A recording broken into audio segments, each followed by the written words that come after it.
नमस्कार। मैं आज आपको वास्तु के ऐसे सुपर साइंस की ओर ले चलता हूं जो अपने आप में अद्वितीय है। जो वास्तु का विज्ञान सनातन से हमारे बीच चला आ रहा था, उसे अनेक आक्रमणकारियों ने पूरी तरह से ध्वस्त कर दिया था।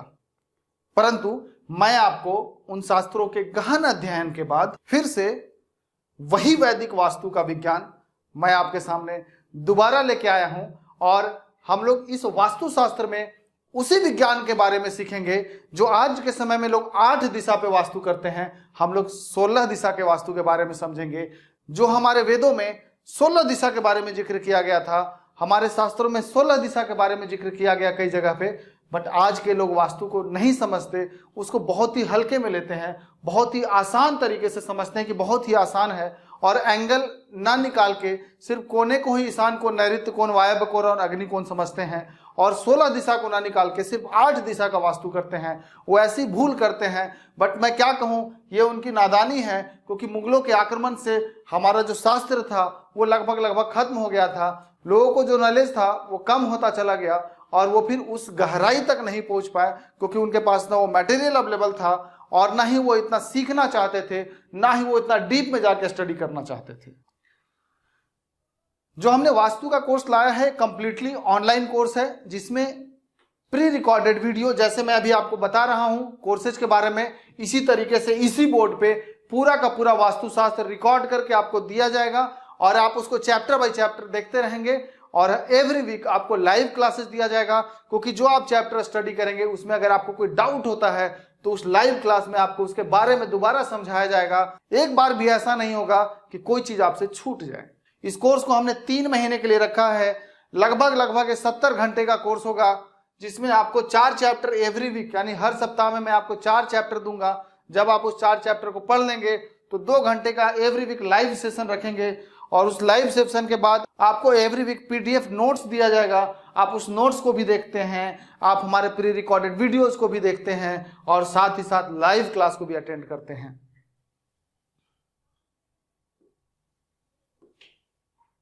साथ ही साथ वास्तु शिखर की वेबसाइट पे आपको लाइफ टाइम मेंबरशिप मिलेगा, जहां आप कभी भी आके मैगजीन रीड कर सकते हैं, हमारे आर्टिकल्स को आप पढ़ सकते हैं, कुछ नए नए रिसर्च को आप स्टडी कर सकते हैं, जो हमारे केस स्टडीज है उसको आके आप देख सकते हैं, आप खुद भी उसमें स्टडीज डाल सकते हैं।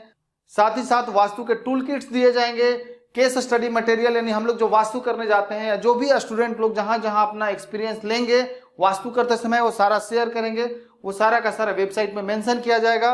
और एवरी मंथ ई मैगजीन के अंदर जिनका जिनका जो रिसर्च होगा उस रिसर्च को डाला जाएगा, नए नए केस स्टडीज को डाला जाएगा। तो आइए हम लोग वास्तु के क्लास में क्या क्या कवर करेंगे अब इसके बारे में जानते हैं। सबसे पहले हम लोग पढ़ेंगे बेसिक ऑफ वास्तु, यानी समझेंगे वास्तु शास्त्र के बारे में। फिर हम पढ़ेंगे 5 एलिमेंट यानी पंच तत्व के बारे में, कि पंच तत्व का कैसे बैलेंसिंग हुआ, कैसे एक दूसरे को कंट्रोल करते हैं, कैसे एक दूसरे को सप्रेस करते हैं, कैसे एक दूसरे को बढ़ाते हैं। साथ ही साथ 16 दिशा के बारे में पढ़ेंगे, वो जो 16 डायरेक्शन है उनका क्या क्या रोल है, कौन सी डायरेक्शन से क्या स्टडी करते हैं, कौन सी डायरेक्शन से हमारे लाइफ में क्या इंपैक्ट आता है, कौन सी डायरेक्शन में क्या चीज बनने से गलत इंपैक्ट आता है। साथ ही साथ कलर समझेंगे कि कौन सी डायरेक्शन में क्या क्या कलर्स होता है। इसके साथ हम लोग देवता और असुर को समझेंगे। वास्तु पुरुष के शरीर पे 45 देवी देवता और असुर विराजमान है, उनको हम एक एक करके समझेंगे कि कैसे वो वर्क करते हैं।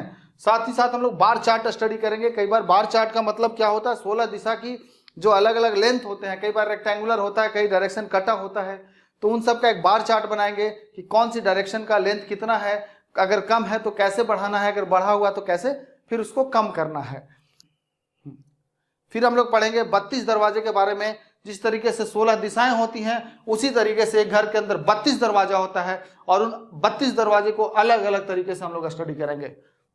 फिर इसके बाद टॉयलेट के बारे में स्पेशल पढ़ेंगे कि घर में टॉयलेट कहाँ होना चाहिए, कहाँ बनने से गलत नुकसान होता है, क्योंकि टॉयलेट कंप्लीटली राहु होता है और यही गलत जगह अगर बन जाए, टॉयलेट को अगर गलत जगह निर्माण कर दिया जाए तो घर में बहुत बड़ा वास्तु दोष होता है। इसलिए बहुत ही इंपॉर्टेंट टॉपिक है।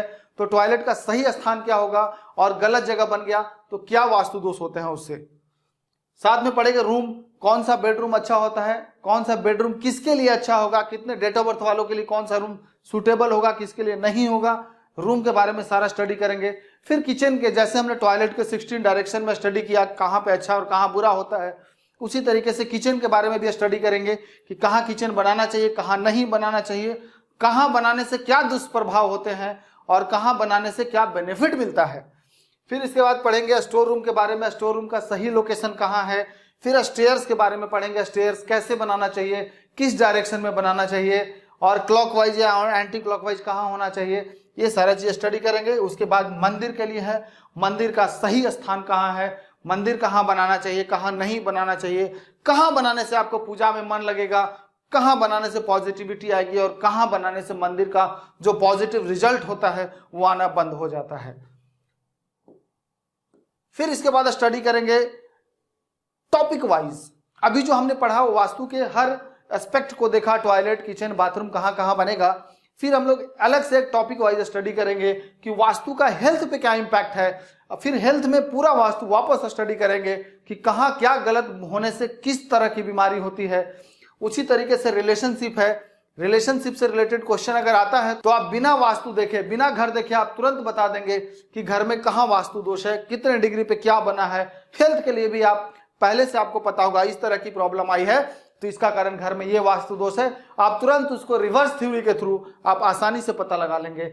रिलेशन के बाद करियर है कि वास्तु में करियर कैसे देखना है, कौन सा डायरेक्शन करियर को इंक्रीज करता है, कहां से करियर खराब होता है, कैसे बैलेंस करें कि करियर अच्छा हो। हर करियर के लिए एक अलग अलग तरीके से हम लोग वास्तु को स्टडी करेंगे। फिर हम पढ़ेंगे एजुकेशन का। एजुकेशन का बहुत इंपॉर्टेंट रोल है। अगर वास्तु खराब हो घर का और अगर शिक्षा का क्षेत्र ही डैमेज है तो चाह कर भी आपके घर का बच्चा पढ़ाई नहीं कर पाता।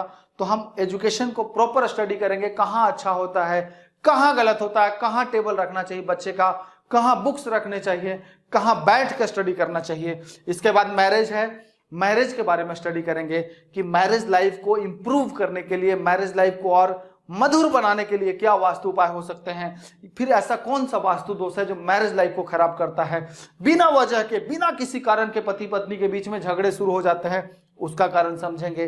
फिर बिजनेस, बिजनेस को ग्रो कैसे करें, बिजनेस में अपॉर्चुनिटीज कैसे लाएं, मनी जो फंस रहा है उसको कैसे लेके आए, यानी बिजनेस से रिलेटेड हर एस्पेक्ट को समझेंगे।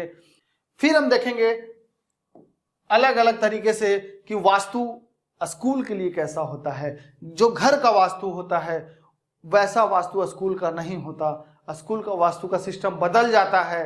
तो कितने डिफरेंसेस हो जाते हैं घर के वास्तु और एक स्कूल के वास्तु में, और स्कूल के वास्तु करते समय हमें क्या क्या फॉलो करना चाहिए, क्योंकि ये शिक्षा का मंदिर है और इसको कितना पॉजिटिव बनाना है, क्या वास्तु उपाय करने हैं कि जो बच्चा स्कूल में पढ़ने जाए वो पढ़ाई के समय कॉन्सेंट्रेट रहे, मेमोरी उसका शार्प हो। तो स्कूल का वास्तु हम अलग तरीके से करेंगे। फिर है हमारा इंडस्ट्रीज का। इंडस्ट्रीज का वास्तु बिल्कुल अलग तरीके से होता है, ना यहाँ बेडरूम होता है ना ही किचन होता है, इसका वास्तु मशीनरीज पे बेस्ड होता है। तो कौन से मशीन कहाँ रखे, कहाँ भारी मशीन रखना है, कहाँ हल्का मशीन रखना है, कहाँ फिनिश्ड गुड्स रखने हैं और कहाँ रॉ मटेरियल रखना है, कहाँ गड्ढा करना है, कहाँ ऊंचा करना है। कंप्लीट वास्तु सॉल्यूशन एक इंडस्ट्री के लिए कैसे देते हैं वो मैं आपको समझाऊंगा। उसी तरीके से ऑफिस का, ऑफिस में स्टाफ बैठते हैं, यहाँ कोई मैन्युफैक्चरिंग नहीं होता, यहाँ सर्विस होता है, यहाँ पे कंप्यूटर पे काम होते हैं। तो कहाँ बैठ के कंसंट्रेशन अच्छा बनेगा, सेल्स वाले बंदे को कहाँ बैठाया जाए जहाँ से सेल्स निकलेगा, वो सारा हम लोग स्टडी करेंगे। बॉस का केबिन कहाँ होना चाहिए, अकाउंटेंट का केबिन कहाँ होना चाहिए, हर स्टाफ के बारे में बताऊंगा कि कैसे एक ऑफिस का वास्तु किया जाता है। फिर हम लोग पढ़ेंगे घर के लिए, जो अभी जो हमने पीछे बताया, घर का एक एक पार्ट बाय पार्ट स्टडी करेंगे। और हॉस्पिटल का वास्तु भी बिल्कुल अलग होता है, घर के तरह नहीं होता। यहाँ सर्जरी होता है, ऑपरेशन थिएटर होता है, साथ में डॉक्टर का अपना एक केबिन होता है, मेडिसिन रखने का स्थान होता है। उसमें हम 16 डायरेक्शन निकाल के एग्जैक्टली एक एक ऐसे जगह पे रखेंगे कि जो सर्जरी का स्थान है, जो आईसीयू है, वो किस जगह पे बनाना चाहिए जब पेशेंट वहां एडमिट हो तो जल्दी रिकवर हो जाए। डॉक्टर जब इलाज करने जाए तो उसका माइंड में क्लियरिटी हो कि हमें क्या करना है, कोई भ्रम ना हो, कोई राहु की एनर्जी, कोई नेगेटिव एनर्जी क्रिएट ना हो। तो उसके लिए ध्यान रखना पड़ता है। हॉस्पिटल के वास्तु का एक अलग ही तरीका है।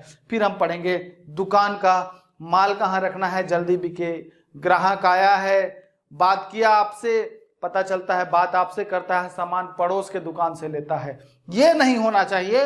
अगर कोई ग्राहक आपके दुकान के बाहर से गुजर जाए और वो सामान आपके दुकान में है तो फिर वो आपके ही दुकान से ले। तो कैसे हम एक शॉप की, एक दुकान की एनर्जी को डेवलप करते हैं जहां पे सेल अच्छा हो, मनी स्टक ना हो और आसानी से आपका बिजनेस ग्रो करता रहे।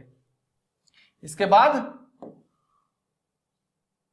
हम लोग रेमेडियल पार्ट पे आएंगे। अभी तक तो हम सिर्फ आइडेंटिफिकेशन कर रहे थे वास्तु दोष का, कि कहां वास्तु दोष होता है तो क्या होता है। इन सारे वास्तु स्टडी में एक सबसे महत्वपूर्ण पार्ट होगा कि आपके पास जब भी कोई क्लाइंट आएगा और आपको बताएगा कि हमारे घर में ये वास्तु दोष है, तो आपको वो नहीं सुनना। सिर्फ आपको पूछना है कि आपको समस्या क्या आ रही है। जैसे ही वो व्यक्ति जो आपसे हेल्प लेने आया है अगर अपनी समस्या शेयर करता है तो वास्तु दोष वो नहीं बताएगा, वास्तु दोष आप बताएंगे कि आपकी इस समस्या का कारण आपके घर में इस जगह पे बना हुआ ये वास्तु दोष है। और आप कनेक्ट करके देखिएगा, आप जो भी बोलेंगे 100% सटीक बैठेगा, क्योंकि हम लोग इतने सारे एग्जाम्पल स्टडी कर रखे होंगे, हम लोग इतने सारे सिम्टम स्टडी कर रखे होंगे कि हमें घर जाके वास्तु देखने की जरूरत नहीं है और घर जाके वास्तु आइडेंटिफाई करने की जरूरत नहीं है। आपको पहले से पता होगा कि जो व्यक्ति आपके पास आया उसके घर में एनर्जी कैसी है, कौन सा डायरेक्शन खराब है, कौन सी डायरेक्शन में क्या रखा हुआ है,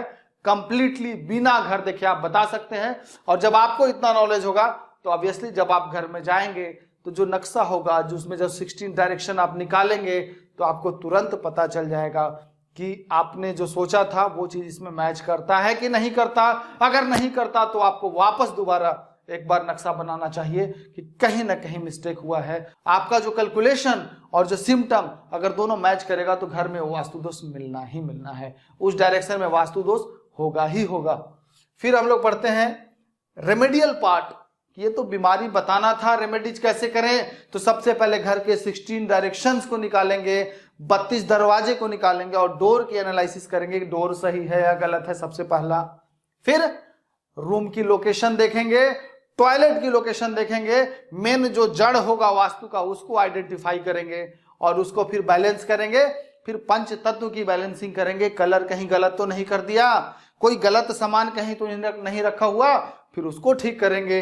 इसके बाद जो स्टेप आता है प्रोग्रामिंग का, कहाँ कौन सी पिक्चर लगानी है, कहाँ क्या रखना है, पूरी घर की हम प्रोग्रामिंग करेंगे। इन 5 एलिमेंट के बैलेंस करने के बाद, टॉयलेट किचन देखने के बाद, रूम की स्टडी करने के बाद और मेन डोर की स्टडी करने के बाद जब पूरा वास्तु फिनिश हो जाता है तो 15 दिन के बाद फिर हम लोग एक वास्तु पूजा, वास्तु का पूजा हवन रखेंगे कि जो वास्तु पुरुष के शरीर पे जो सर्जरी हुई है, जो हमने प्रोग्रामिंग करा है, उसके बाद जो कट, जो सर्जरी के जो कष्ट हुए हैं उनको, उनका हीलिंग करने के लिए हम लोग एक पूजा रखेंगे। उस पूजा के बाद घर की सारी नेगेटिविटी चली जाती है। वो घर जो पहले राक्षस की तरह व्यवहार करता था वो पुनः मंदिर का रूप धारण कर लेता है। इसके लिए आपको वास्तुशिखर.com जो हमारा वेबसाइट है www.vastuशिखर.com, वहां पे विजिट करके आप वहां से कोर्स में ज्वाइन कर सकते हैं।